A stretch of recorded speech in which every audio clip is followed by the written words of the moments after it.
मित्रहो, आज आपण ऐकणार आहोत प्राध्यापक वसंत गिरी लिखित तरुणांचे आयडॉल सुभाषचंद्र बोस या पुस्तकातील भाग 12 देशभक्त शक्तीचे दमन.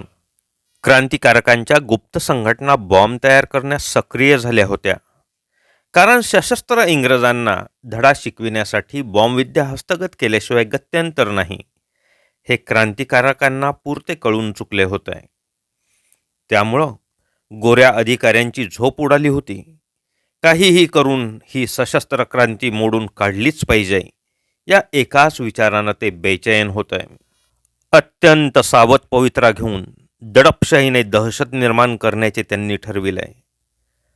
25 ऑक्टोबर 1924ला एल्गिन रोडवरच्या सुभाषबाबूंच्या घरी पहाटे पूर्वीच्या काळोखात चोरासारखे शिरून पोलिसांनी झोपलेल्या सुभाषबाबूंना जागी करून त्यांना अटक वॉरंट दाखविला. त्यांच्या घरातील बहुतेक सदस्य काश्मीर, पंजाब व संयुक्त प्रांत भागातील तीर्थस्थळे व ऐतिहासिक स्थळे पाहून 1.5 महिन्यानंतर घरी परतत होते. 26 ऑक्टोबरला सकाळी हावडा स्टेशनजवळ लिल्लोह गावी गाडी थांबली. पुतण्याने काही वृत्तपत्र विकत घेतली. तेव्हा पहिल्या पानावर सुभाषबाबूंच्या अटकेची हेडलाईन पाहून सर्वांना धक्का बसला. केवळ संशयावरून 250पेक्षा जास्त तरुणांची धरपकड करण्यात आली. बहुतेकांना आपापल्या घरी स्थानबद्ध करण्यात आलं. सुभाषबाबूंना कलकत्त्याच्या अलीपूर मध्यवर्ती कारागृहात बंदिस्त करण्यात आलं.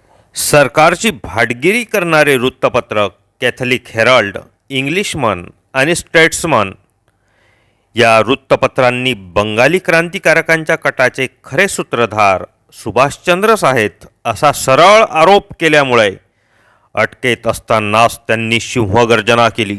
या वृत्तपत्रावर खटलेभरा मेजदा, एवढेच नव्हे तर अब्रू नुकसानीचा दावा टाकून या भाटगिरी करणाऱ्या संपादकाकडून 50,000 रुपये वसूल करावेत अशी त्यांनी मागणी केली. बोस परिवाराने त्या दृष्टीने ताबडतोब हालचाल केली. नामवंत कायदेपंडित नृपेंद्रनाथ सरकार, विनोद मित्रा, यचियन दत्त त्यांची केस लढवित होते. अलीपूर कारागृहातून सुभाषबाबूंना केस लढविणे सोपे जाईल म्हणून सरकारने तिथून त्यांना लगेच बेरहामपूर कारागृहात पाठविले. फक्त आठवड्यातून 2 पत्र लिहिण्याची परवानगी. सर्व राजबंद्यांना पुस्तक खरेदीसाठी 30 रुपये मंजूर केले.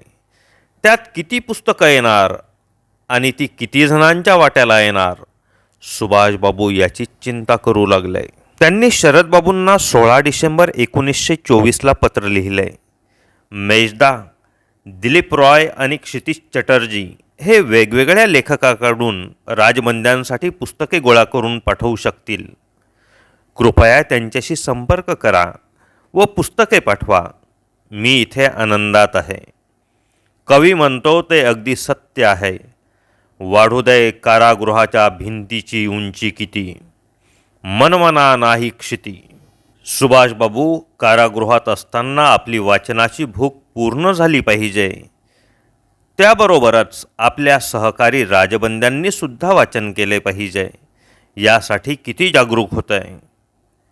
त्यांना याचे पूर्ण मोल माहीत होत आहे. आपल्यासोबत सर्व राजबंद्यांनी वाचले पाहिजे, कारण वाचल्याशिवाय त्यांच्या मनातील क्रांतीची मशाल पेटती राहणार नाही. परदास्य ही एक अमानवीय आणि पशुतुल्य जीवन पद्धती आहे. हे सतत त्यांच्या मनावर बिंबविले गेले पाहिजे. आज प्रत्येक महाविद्यालयात, शासकीय व खाजगी ग्रंथालयात किती पुस्तकांची रेलचेल आहे. स्वातंत्र्य मिळाले म्हणून वाचनाची गरज नाही असा सोयीचा समज आम्ही करून घेतला आहे का? माझ्या युवा मित्रांनो, वाचनाशिवाय जीवनाला कोणतीही दिशा मिळणार नाही. ग्रंथमित्राला सोडून जगणाऱ्या युवा मनाची फरफट आपण सूक्ष्मपणे अभ्यासली पाहिजे. मानवी जीवन समृद्ध करण्यासाठी ग्रंथमैत्रीची आवश्यकता आपल्या संपर्कातील सर्वांना पटवून दिली पाहिजे. ते मानवीय कार्य आहे आणि सुभाषबाबू नेमके तेच करत होते.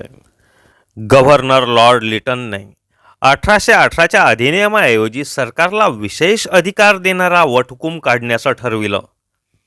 वटहुकुमावर कायदेमंडळात चर्चा होणार होती. त्या सहभाग घेण्यासाठी दासबापूंची प्रकृती स्वास्थ्य नसतानाही स्ट्रेचरवरून सभागृहात आले. कोणाला काही कळू देण्याच्या आतच वटहुकुमाचं कायद्यात रूपांतर करण्याच्या तयारीत गोरी साम्राज्यशाही होती. पण तात्काळ काळा कायदा असं कायद्याचं वर्णन दासबाबूंनी करून गोऱ्या साम्राज्यशाहीचे काळे रूप सर्वांच्या समोर आणले. सुभाषचंद्रावर क्रांतिकारक किंवा त्यांचा मार्गदर्शक असल्याचा आरोप त्यांनी खोडून काढला. आम्ही क्रांतिकारक नाहीत, देशभक्त आहोत आणि देशावर प्रेम करणे हा जर गुन्हा असेल तर तो मी सुद्धा केला आहे. जर सुभाष गुन्हेगार असेल तर मीही गुन्हेगार आहे. या अगोदर कलकत्ता महापालिकेत दासबाबूंनी महापौर या नात्याने या घटनेचा तीव्र शब्दात निषेध केला होता.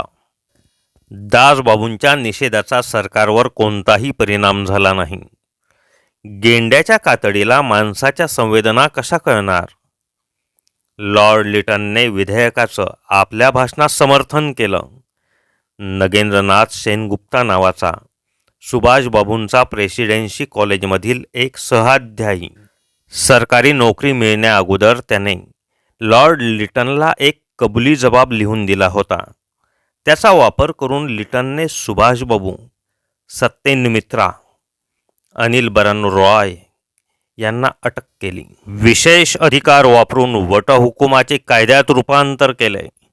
स्वराज्य पक्षाच्या आमदारांनी ते विधेयक बहुमताने फेटाळले. तरी साम्राज्यवाद्यांच्या शक्तीसमोर स्वराजला झुकावे लागले. म्हणजे या कालावधीत आम्हाला प्रदान केलेली लोकशाही किती तकलादू होती याचा प्रत्यय येतो. केवळ भारतातील सुशिक्षित लोकांना आपल्या कह्यात ठेवता यावे आणि ब्रिटिश राजवट अबाधित राहावी हाच मुख्य हेतू त्यामागे होता, हे स्पष्ट होतं. दुर्दैव हेच होते की बहुतांशी या बेगडी मानसन्मानाच्या पाठीमागे धावणाऱ्या आपल्या लाचार बांधवांना हे कळत नव्हतं. सुभाषचंद्र आणि त्यांच्या सर्व देशभक्त बांधवांना या सर्व परिस्थितीचा परिणाम म्हणून तुरुंगात खितपत पडावे लागणार होते. ज्यांची समाजाला व देशाला बाहेर खूप गरज होती, तशी भूत, भविष्य व वर्तमान काळात समाज व देशहितासाठी युवा शक्ती कार्यरत राहणे आवश्यक आहे. आपण कुणाच्या संपर्कात राहतो याला खूप महत्त्व आहे. नगेंद्रनाथ सेनगुप्ता नावाचा एक सहाध्यायी स्वस्वार्थासाठी ख्रिश्चन धर्म स्वीकारतो.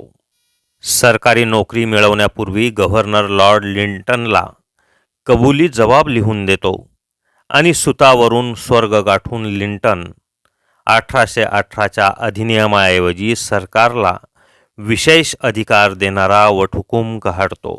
त्याचा फायदा घेऊन देशभक्त शक्तीचे दमन कसे करायचे याचे नियोजन करतो आणि त्याची अंमलबजावणी करतो. आमच्या शक्तीचं दमन करणाऱ्या परकीय व स्वस्वार्थाने लडबडलेल्या स्वकीय शक्तीही देशभक्त संघटनांचे दमन करण्याचे काम अत्यंत निष्ठेने करत होत्या आणि आजही करत आहेत.